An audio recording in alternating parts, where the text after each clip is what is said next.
Hello everyone, my name is Algaba and I'm a postdoctoral researcher at the VAIA Universiteit Brussel in Belgium. I work on algorithmic fairness with my colleagues at the Data Analytics Lab. Besides, I'm also affiliated as an academic expert with VAIA, the Vlaamse AI Academy, where we support people in their journey of lifelong learning around AI. Today, I will be giving a brief introduction into the topic of algorithmic fairness. But let's start with the beginning. Algorithmic decision-making systems are embedded throughout our entire life, from applications on your smartphone to you going to a bank for a loan, to you getting insurance for your self-driving car. In every of these applications, some kind of artificial intelligence or machine learning algorithm is used to make some decision. So the impact or the potential impact of AI on our daily lives is enormous. Now, this impact is not only financial, but also social.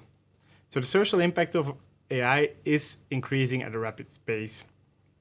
To give you some examples there, well, first of all, AI already today guides the online content we are exposed to. Think about your Google searches, the targeted advertisements that you're receiving, or for example, the LinkedIn job offers you get in your mailbox. Now, next to this autonomous use of AI, we also have a more semi-autonomous use where we as humans rely in our decision-making process more and more on AI to guide these decisions.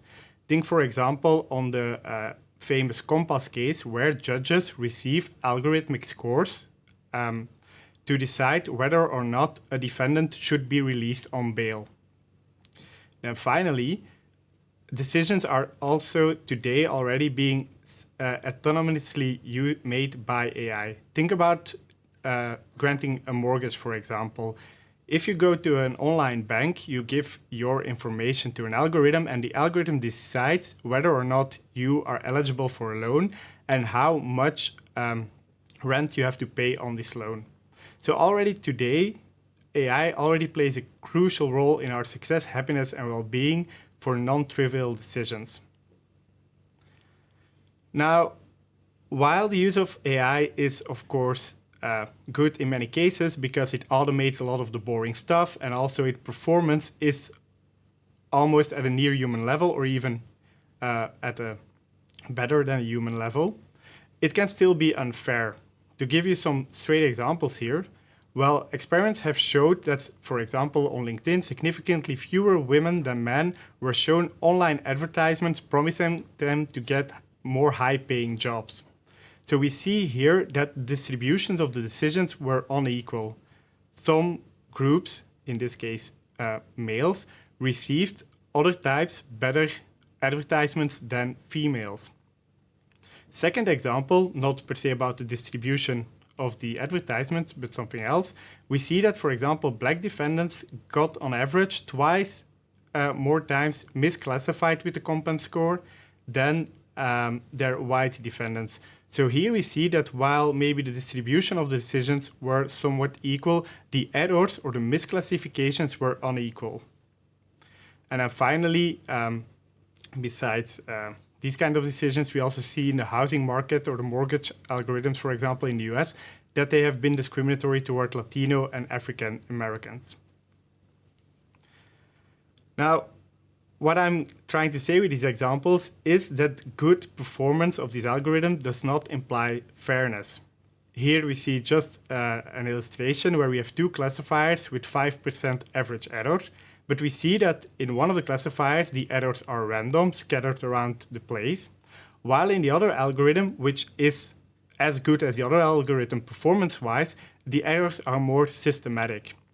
Now, once we see that there is some kind of systematic behavior in algorithms, this is already a red flag that some kind of discrimination or bias may occur.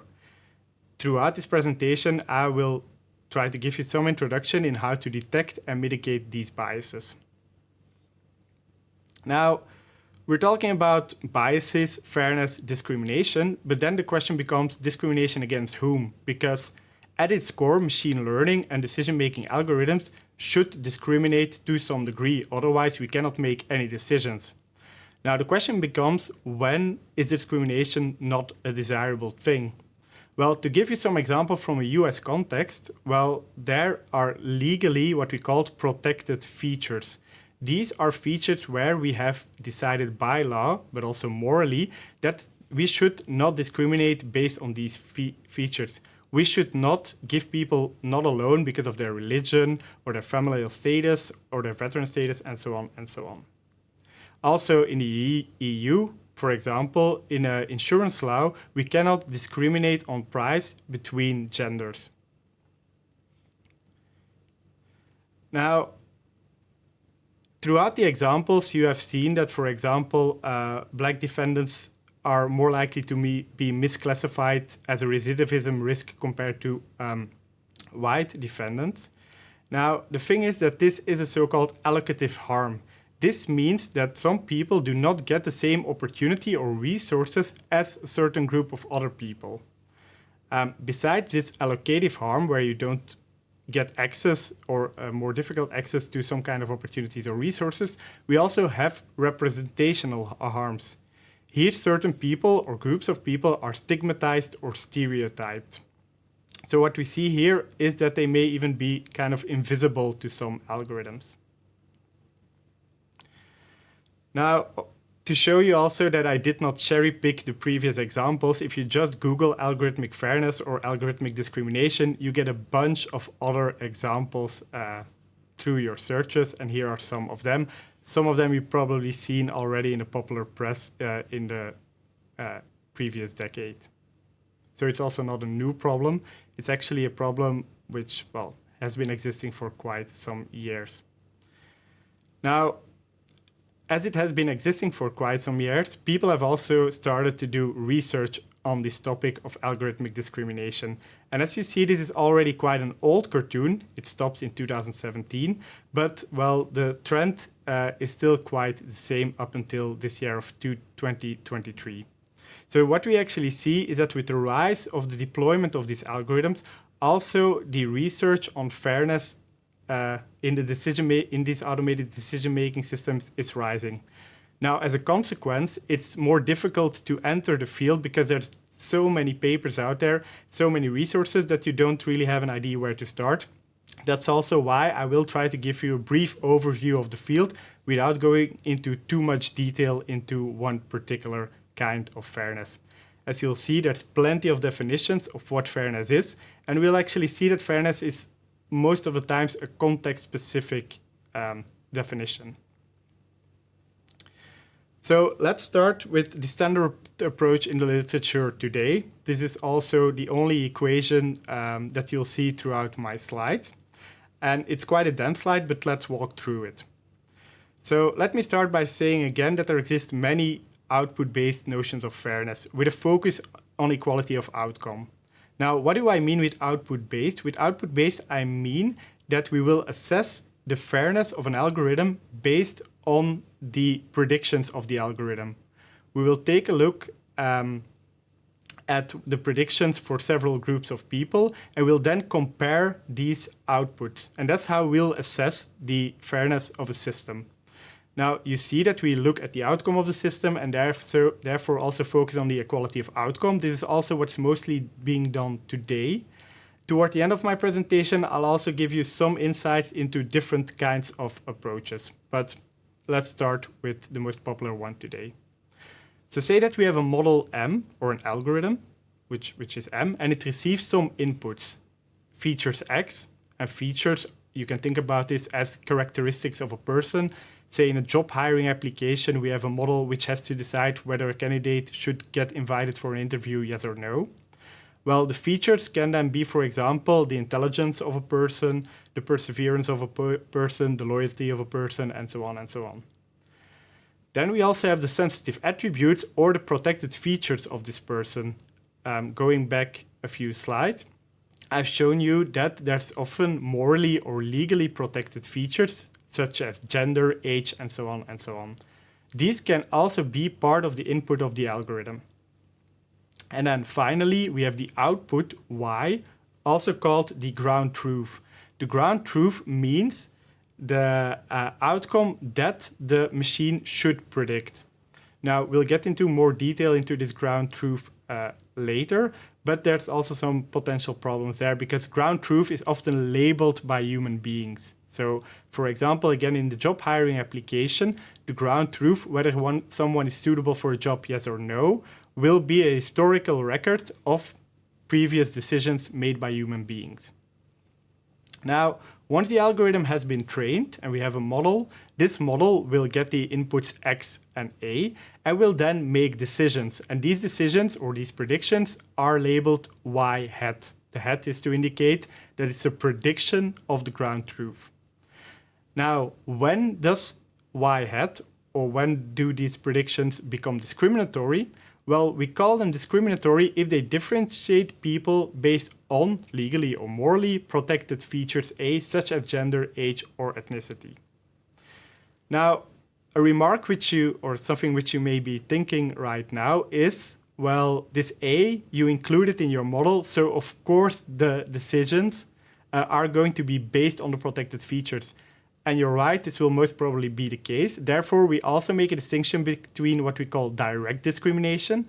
And in direct discrimination, we indeed include the protected features in the model. We make an explicit reference to these protected features. Now, a second thing which we could do there is to not include the protected feature itself, but a perfect proxy. Think when we want to proxy age, instead of age, we could also use like a different proxy where we ask people whether they have a seniority pass or something like that, which is also a proxy for age, of course. Now, besides direct discrimination, we also have indirect discrimination. And with indirect discrimination, we no longer include the protected features in a model. So we actually remove A and we only base decisions on the characteristics X. Now, there's two kinds of problems here. And you will not solve discrimination or unfairness in an algorithm by just removing the protected features A. This is something which we call fairness through unawareness and which we'll get into later. But the problem here is that this indirect discrimination, also called discrimination by proxy when X depends on A, or disparate impact when Y depends on A. Now, in the first case, discrimination by proxy, think about an insurance problem. We go for car insurance and insurance say, I will not base my price based on your gender. I will not include gender in my model. But say now that maybe males and females buy different types of cars. Well, these types of cars are the features X. Now, if X and A are correlated, well, then of course I can maybe try to predict your gender from the type of car you're buying and some other characteristics. So this does not solve discrimination. It's only an indirect way to discriminate. And this can also be non-intentionally. As we'll see, it's a difficult problem. And even with good intentions, it's still difficult. The different kind of indirect discrimination, disparate impact, here we have different base rates. So Y, the outcome depends on A, on the sensitive information. For example, it may be, again, in a job hiring application, that historically less females were hired for a certain kind of position. And this may be due to systemic biases by the people who selected candidates in the past decade, for example. But this is also the data which we'll be training on. And well, here we then see, for example, that the algorithm will learn, oh, well, in the past, more males have been selected. So also now in my future decisions, I will need to select more males without there being a good reason. But this is just what the data seems to say. So even there, A is not a part of our decision-making algorithm. Well, it can still affect the decisions in a discriminatory way. Okay, this is quite a dense slide. Now, to maybe summarize this slide, we make decisions Y hat based on a model which may or may not include the sensitive information. If it does include the information, we're talking about direct discrimination. If it's not talking about A, then there's still potential indirect discrimination. Okay. Now, going to the next slide. So we now know, well, what we mean with an algorithm and the way it makes decisions. But now let's take a look at how would we ever detect whether the algorithm is being potentially discriminatory. Well, as I already told you, there's, well, plenty of research out there in the past and been done in the past decade. And, well, I can bombard you with tens and tens and tens of different definitions of fairness, but I will not do that. Instead, let's take a high-level view on the kinds of metrics that are out there. Now, talking about metrics, I mean that we translate a philosophical or political notion of fairness into a metric. So what I mean there is that, well, the first distinction which we can make is we will either take a look at fairness from the group perspective or from the individual perspective. Taking a look at fairness from the group perspective, as we'll see, we'll actually take a look at how are the outcomes or the outputs distributed across different groups of people. And we will use statistical measures here. Looking at the individual level, we will actually take a look at individual people, each person. And what we will do there is use kind of similarity metrics, as you'll see. We'll actually see how similar are different people to each other. So group, we will take a look at the outcomes at the group level. Individual, we'll take a look at the outcomes of individuals. Now, besides that, we can also make a distinction between observational and causality metrics. Observational metrics are the metrics which we compute based on what we see in the real world. So just looking at the world, what we observe is what we'll use to compute these metrics.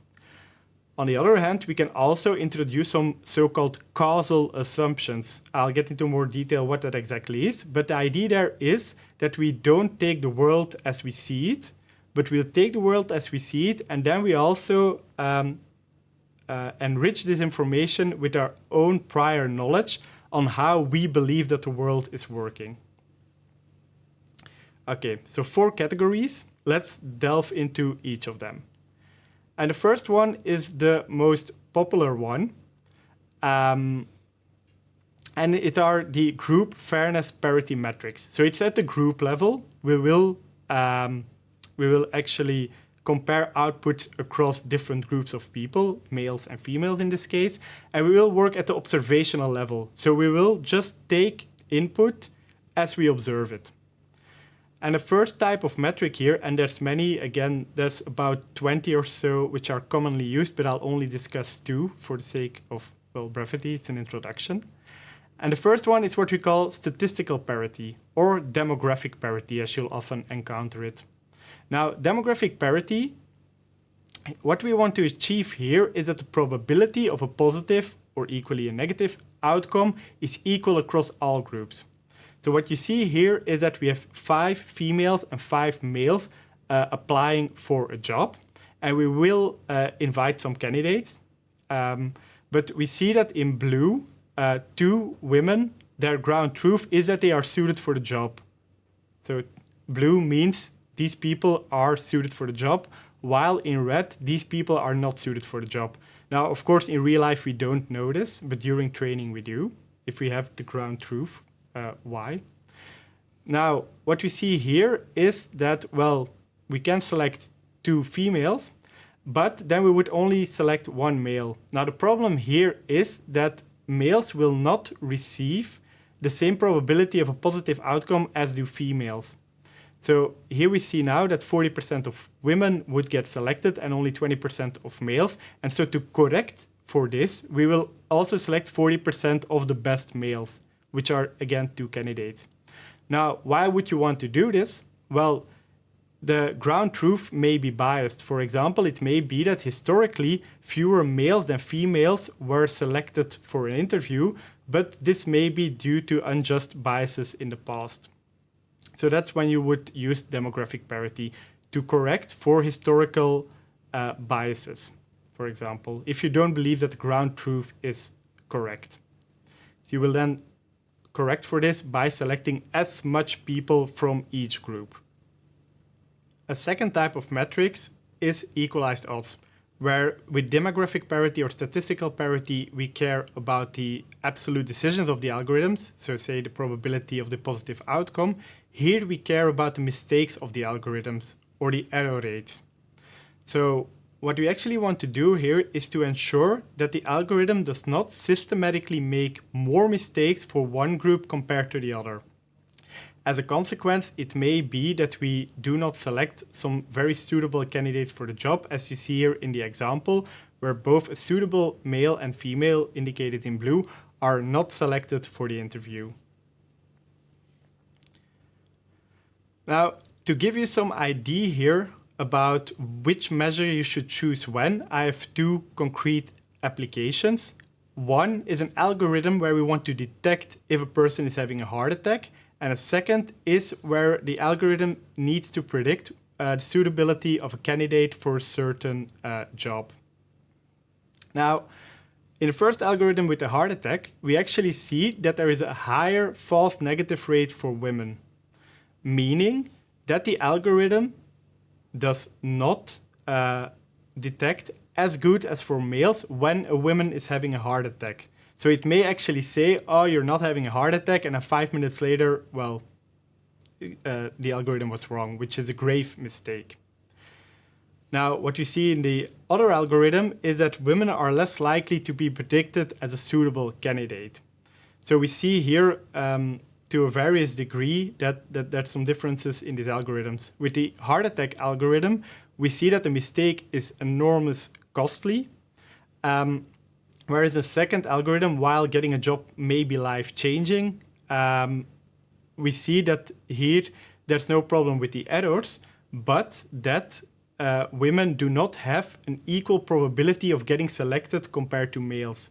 So you see here already that when you care about mistakes, you want to go for equalized odds, whereas if you want to go for an equal distribution of outputs, you want to go for demographic parity. That's already an important difference. Now, secondly, why would enforcing statistical parity of demographic parity to a heart attack detection mechanism not be wise in many cases? Well, say that we want to mitigate this problem and we want the algorithm to detect as much heart attacks with males as females. It may maybe do so by giving males, for example, fewer alarms of having a heart attack, because then it's an equal prediction. But that's not what we want. We care there about the accuracy of the algorithm, not so much about how much heart attacks are detected for each group, right? It may be that for biological reasons, for example, males have a tendency to have more heart attacks than females, and then we do not want to correct for this. Whereas in the other example, the suitability of a candidate, well, here the ground truth is human subjective. A heart attack is less subjective, not subjective at all. Whereas where the suitability for a job is a subjective human decision, and it may be that in the past the ground truth has been biased, and therefore we may want to correct for it now by giving both women and men as much probability to get an interview. Okay. So fairness is context dependent. Even going back to the slides, I've only discussed two metrics, although the most popular ones of the group fairness metrics. But you'll see that already there's large differences between them. And so I hope this also gives already the signal that algorithmic fairness is more than just a computational trick. You really still have to have a discussion on what does fairness means in each specific context. Now, moving beyond the group fairness, we can go to the individual fairness, but still at the observational level. And so, in a nutshell, what does it mean to be individually fair? Well, we want the similarity between inputs, between persons, for example, a person I and a person J. If they are say that they are similar X, then we want the similarity between their outcomes to be also equal to X. And this is quite abstract, but, well, that's the way it is. It's a very general definition, which makes it very appealing because, well, if persons, well, we want decisions about people to be as similar as the people are. This is super general, and it seems to me very intuitive and easy, but it's, of course, very difficult to create this in practice. Because how do we describe a person I, how do we describe a person J, and how do we describe their outputs or their outcomes?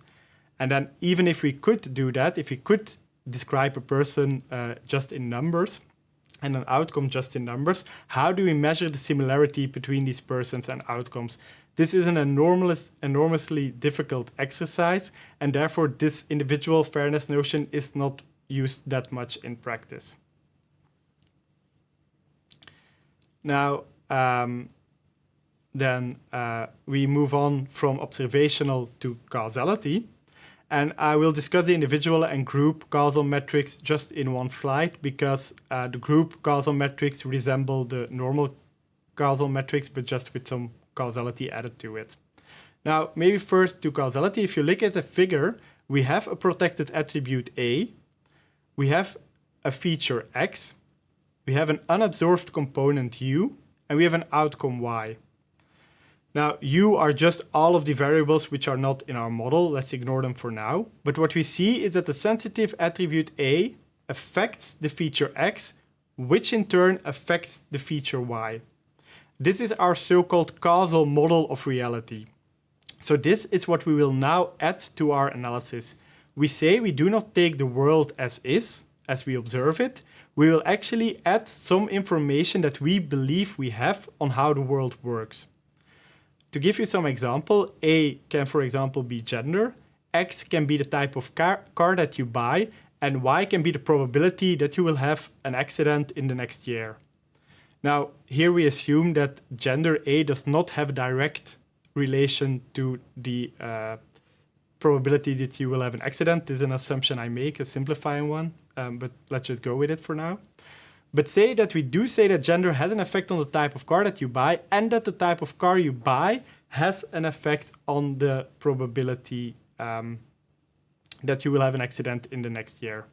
Now, when do we say that you are counterfactual fairness, which is individual causal fairness? A counterfactual fair model would assign the same probability of having an accident in the next year to a person with all of the values for the protected feature. To give you an example, say that you were in the actual world, say I am male in the actual world. I have, according to the algorithm, this probability of having an accident in the coming year, hopefully a low probability. Now, say that I now, in my causal graph, change my gender from male to female. Well, according to my causal graph, and this is important because these are assumptions that I make, according to my causal graph, A, my gender, will have an effect on the type of car I buy. So what will happen then is that not only my gender changes, but also the car which I drive will change.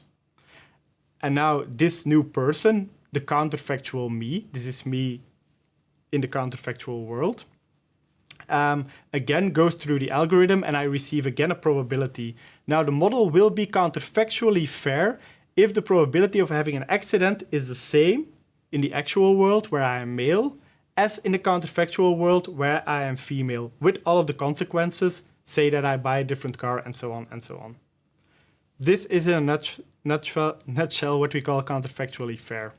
And what I did there by changing my gender, the sensitive attribute A, is what we call an intervention. Now, this is at the individual level. What happens at the group level? At the group level, we just average over all the individuals. And we can compute, again, demographic parity and the other types of metrics, which we discussed earlier. Okay, so we've taken a look at a few examples of discrimination. We've gone through how to detect potential discrimination in algorithms. Now, at the end, we're going through some steps on how to mitigate these biases, but let's first maybe look at what are the origins of bias in order to aim to mitigate them. Now, some bad news, bias can creep into all steps of the machine learning loop. Now, why is this the case? Well, just starting from the real world, human society is full of disparities. And the training data, the data which we use to feed our algorithms, will likely reflect these disparities. For example, if you look at gender distributions between jobs, we see that there are just some disparities in the world as is. And we already see there that you can now make a decision on what kind of disparities you want to measure, what kind of fairness do you want to assess with your model. You could look at the world and decide these disparities should disappear in the automated decision-making process, and then you're going to check statistical or demographic parity. You could also make the decision that these disparities should not disappear, but you could still say, like, I want my algorithm to be as accurate for all groups. I do not want the algorithm to make systematically more mistakes for one group compared to the other. What you can then do is check for equalized odds. Where do the machines then learn these biases? Well, as an example here, I will use a large language model, or a translation model in this case. The example which we can take a look at is the following. So we have, in English, she is a doctor, he's a nurse. So we have a male nurse, a female doctor, which gets translated into Turkish. And there we see that we actually have gender-neutral pronouns. Now, if we just take these translations with the gender-neutral pronouns, and we go now from Turkish to English, we actually see that the doctor becomes male and the nurse becomes female. Now, why is this the case? Well, the large language model has been trained on human written text. And well, if the model is well trained, well calibrated, it will actually faithfully reflect the disparities it found in training data. And it may very well be that in human written data, due to historical biases, people refer to doctors more so with male pronouns and to nurses more so with female pronouns. And well, with all good intentions, the model will just faithfully reflect this disparity. Now, credits here to Google. This is an old example and they have fixed this. As you will see now, you get both translations, both the male and the female one. But this is just a bias which exists in the real world. We call this a male as norm bias also, where we often refer to many jobs with a male pronoun. And also, if you go and take a look at the real world labor statistics, there are today still more male than female doctors. And that's why also translation will favor these kinds of translations. So it's not that these machines suddenly want to become biased. They are forced so by the data we feed them. So this is also a hint where we can try to fix things, but let's continue maybe on still the origins. Because, well, a thing which you often get then is, well, why do we use machines at all? Okay, their performance is sometimes better than human, or they can automate some boring jobs. Maybe many decisions should still be made by human beings. And I partially agree with that, certainly today. Some decisions should be left to human beings. On the other side, I would say here that machines also allow us to systematically analyze them and correct for these biases. We should not pretend that humans are not biased when looking at CVs, for example. So this is also something which we always have to keep in mind. Also, due to the bias that humans have, we actually introduce a lot of biases again into the machine, not only the data, but also the decisions we make in the training process of a model. So what we do when we are trying to model reality is that we actually reduce the state of the world to a set of rows, columns, and values in a data set. Think about business decisions. You want to make a business decision. What you're actually doing is you're trying to summarize everything you know in an Excel sheet, and then based on the Excel sheet, you will make a decision. But this is a very hard exercise because you have to decide on which rows, which samples get into the model. You also have to decide on which variables make it into the model and how you will measure these variables. Then also again, the ground truth, the reality which the model has to predict, is also often given by human subjective decisions. If you look here, for example, at the wedding photos, these may have been annotated by human beings, or these were scraped from Instagram or whatever. But what we actually see is that a computer vision system, which had been trained on these images, only learns to recognize more traditional Western marriages as a true wedding, whereas weddings from other cultures are not recognized to be a wedding. It's not that the model is making this decision based on any real bias that the model itself has. It has just never seen these kinds of weddings in its training data. And that's because we as humans haven't included it in the training data. This may very well have been not a conscious choice, but these are things which we need to pay attention to when training these systems. There are tons and tons of biases, which can be a lecture on its own. You have in-group bias, sampling bias, and so on. Also, you see there a cartoon about the sampling bias where they ask people whether they like responding to surveys, and almost 100% says yes. That's, of course, because the people who don't like to respond to surveys didn't respond. So when you're just making decisions on data or measuring the state of the world, also be very conscious about which variables do you include, how do you measure them, and so on, and so on, and so on.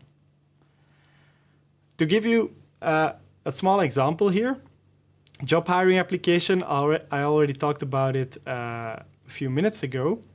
And also to show you the difficulties in, for example, measuring individual fairness. Well, say that we want to hire someone for a job, so job hiring application. What do we care about? This is already a decision made by us human beings, and this will probably also reflect what we cared about when we made these decisions ourselves in the past. So we maybe care about the loyalty of a person, the intelligence of a person, the perseverance, and so on and so on and so on. Again, these are just concepts. We will see how to measure them in the next slide. But already at the conceptual level, we as humans are deciding what is important for someone who will do this job, right? The algorithm doesn't get a say in this at this stage. Also, we are now also defining what should be the outcome, and the outcome should be being successful at the job. But then again, what does it mean to be successful at the job? That's entirely us humans deciding this.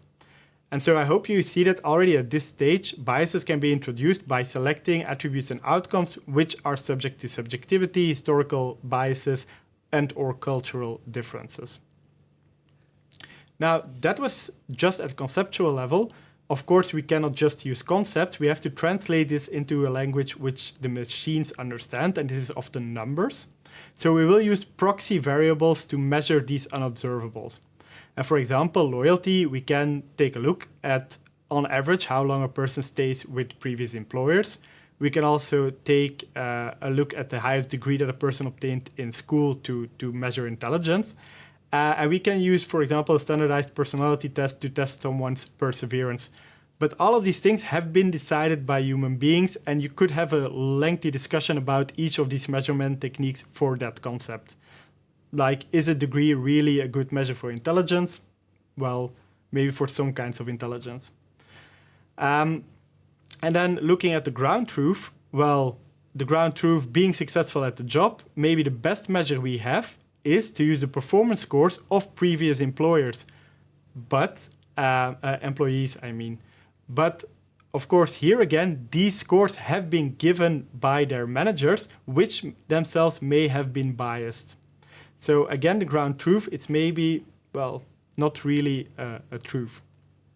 So biases can be introduced by the selection of proxies and the measurement errors of each of these proxies. For example, we have also seen that some standardized personality tests are beneficial for some groups of people compared to others.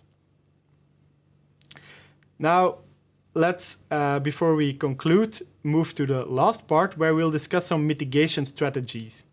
And we've already discussed a quite naive mitigation strategy called fairness to unawareness. But you may be thinking this like, why all the fuss? Let's just remove all the sensitive information from the data and everything is fine. But you already saw that there is such a thing as indirect discrimination, which can be, for example, proxy discrimination. So just removing the sensitive information is not the solution. Now, what are some potential solutions? And I already want to give the disclaimer. I will be discussing briefly 3 kinds of techniques, but none of these techniques in and of itself is a complete solution, right? These are algorithmic solutions to the problem, which are only part of the solution. But the first one is pre-processing, and pre-processing is at the data level. So there we perform some specific transformations on the features X and or the outcome Y, where we aim to remove the bias from the training data. So we are really massaging the data in order to ensure that the data is a better reflection, a more level playing field for all the candidates in a job hiring application, for example. And we try to remove the bias from the data.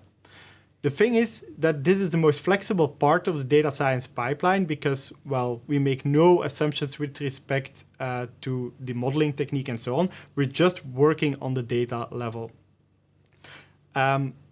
Since we require access to the training data, this is something which you cannot always do. But there is a benefit here because sometimes you have like these Chinese walls between the data engineers, the data people, and the data science people. And this may be an opportunity that you don't let the data science people work on both maximizing the accuracy of the algorithm or the performance in general and the debiasing because, well, it's kind of a risky trade-off. This trade-off is what we call in-processing. Now, in-processing is, by and large, the most optimal way to debias a model because it allows for a joint optimization.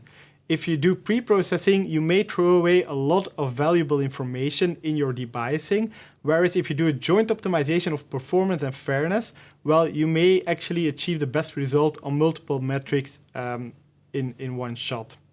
But this requires you to have access to both the training data and the model during training. Then the last one is post-processing. And, well, why do we need this? Well, sometimes you go for vendor solutions or third-party applications, which are so-called black boxes.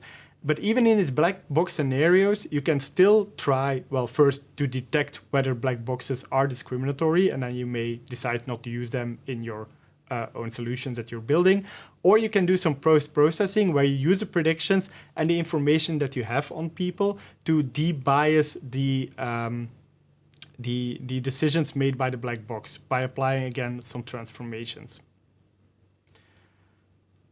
Now, as we are concluding, I want to say that, well, fairness is not an isolated subject.